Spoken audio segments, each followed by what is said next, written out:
Hi guys, I'm Lag Dr. Clay Ballard, and congratulations to this last week's winner, Louis Oosthuizen, who won the Volvo Championship.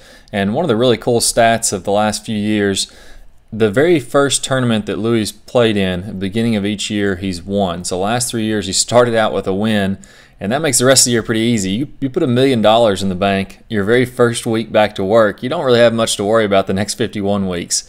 So we'll talk about today. We're going to analyze his swing. We're going to talk about a few moves that help to give him good distance and a very effortless way to get good distance. We're also going to talk about something that could be causing his back pain. So he's been struggling with back problems the last year or so, and we're going to talk about something that can put a lot of stress on the lower back. For those of you having back problems, this is really going to be a great way for you to limit those problems and to start playing more pain-free. Let's go ahead and get started.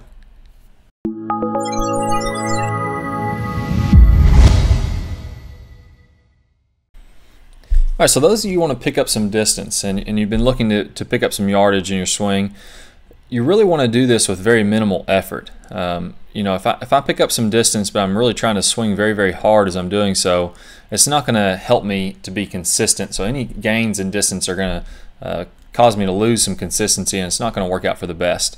So 3 keys for effortless distance we're going to talk about. Number 1, shoulder turn. Not only how many degrees the shoulders rotate, but how much separation you're getting between the shoulders and the hips. Obviously Louis got a big shoulder turn here. The camera angle is shooting back toward him a little bit, so his shoulder turn is actually looking like it's a little bit more than it really is. Let's start the downswing though. This is where I see most people start to lose that shoulder turn and open up just too early in the downswing. So let's pause about halfway down, or the hands are just above belt tie, and you'll notice that he hasn't tried to rush from the top at all. His shoulders are still about 45 degrees closed, if not a little bit more, and his hips are square to the target. So one thing that people that are wanting some more distance, what they'll do is from the top of the swing, they'll start to spin open the shoulders. The shoulders are already be square to the ball here, as opposed to where you see his shoulders pointing way back here behind the ball. And you've used up a lot of that distance very early in the downswing. So right here, we're trying to conserve that rotation from the shoulders, which will get you some speed, but we want to wait to use that until later in the swing. So now at impact, now his shoulders are square to the ball, and he's using that rotation later in the swing so that he can max out his speed at the ball. All right, now the next thing we're going to talk about here, and we've talked about a lot before, is the right arm. Look how bent the right arm is at this point in the swing, probably even a little too bent. We're going to talk about what can happen if we overdo this. This is a good move, but if we have too much bend in the right arm, what it can do is it can start to narrow up the swing path a little too much. But that is a great way. This is a good visual for a lot of you that have been casting from the top, or you feel like you're hitting hard from the top. Most likely, you're going to see the opposite of this, where your right arm is already completely straight and you've lost a lot of that leverage. So by keeping the right arm bent to start the downswing, you're creating a lever here, and then as we release that lever, now we're going to get some speed in the release. So now that right arm went from bent to completely straight. That created a lever action, and that allowed him to generate some club head speed as he released this club. So number 1, saving that shoulder turn. Don't feel like you spin those shoulders open right from the top. Number 2, we want to maintain some angle on the right arm. I don't want to be using that right arm all the way from the top. I want to conserve that energy from the right arm until the downswing. And then number 3, one we've talked about a ton, would be lag. And that's creating an angle between most particularly the right forearm and the club. And I want to be actually gaining some lag as I'm starting down, so you can actually see him increasing that angle of lag between the right forearm and the club here. And then I want to keep that until very late in the swing. So we can see very late, look at his hands almost over top of the ball here. All right, so this camera angle isn't the best, not directly face on, but look at the back of the hands almost over top of that ball, and the club is still almost 90 degrees to the ground. So he's again creating another lever. The right arm created a lever, and then the wrist creates a lever, and as you release those levers, that's going to get you a lot of speed. So here we can see as he releases this club, definitely a lot of speed, and now there's no angle between the wrist and the club at all. So that's a nice straight line, and that's what we should be working on. We have great drills on all of these moves on the rotary swing throughout the site. Now, one thing I do want to mention here that could be causing some of his lower back pain, you'll notice that, as I mentioned, he overbends that right arm a little bit, and we can even see a little bit of bend in the left arm.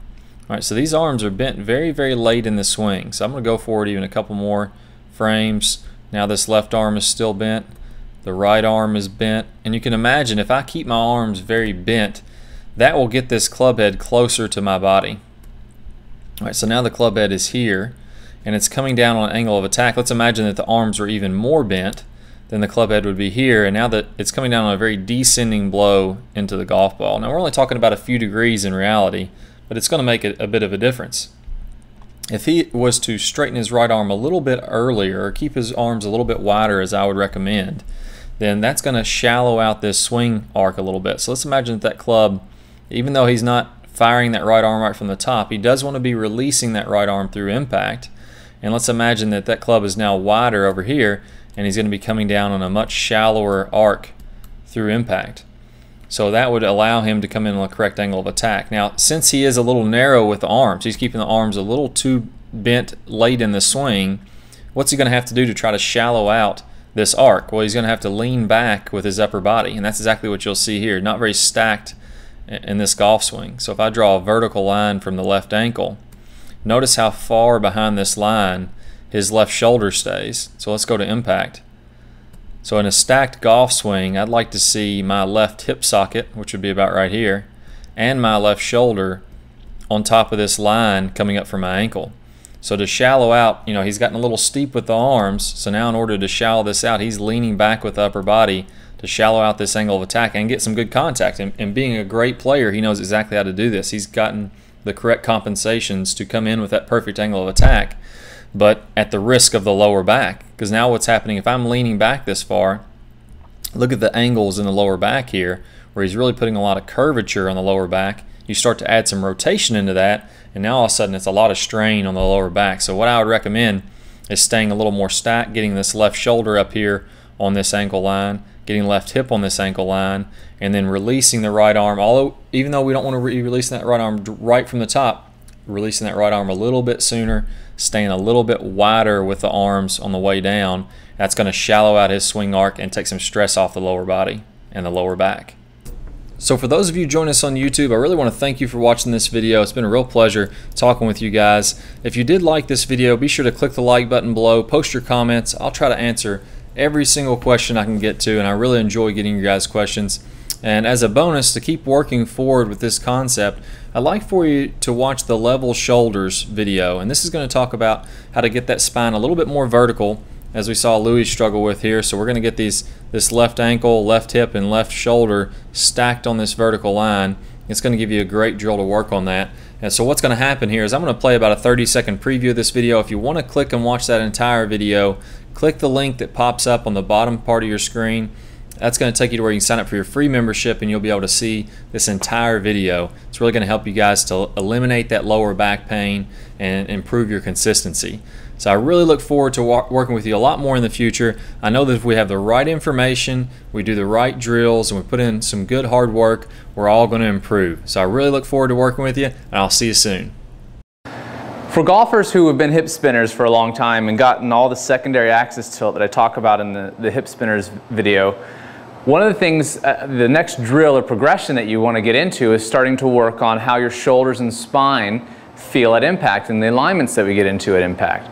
For hip spinners, they're always in a position where they're kind of coming out of the shot, and it leads to a lot of thin shots. They really struggle with the longer clubs, especially fairway woods off the deck, because of the fact that they've got so much tilt that their left shoulder tends to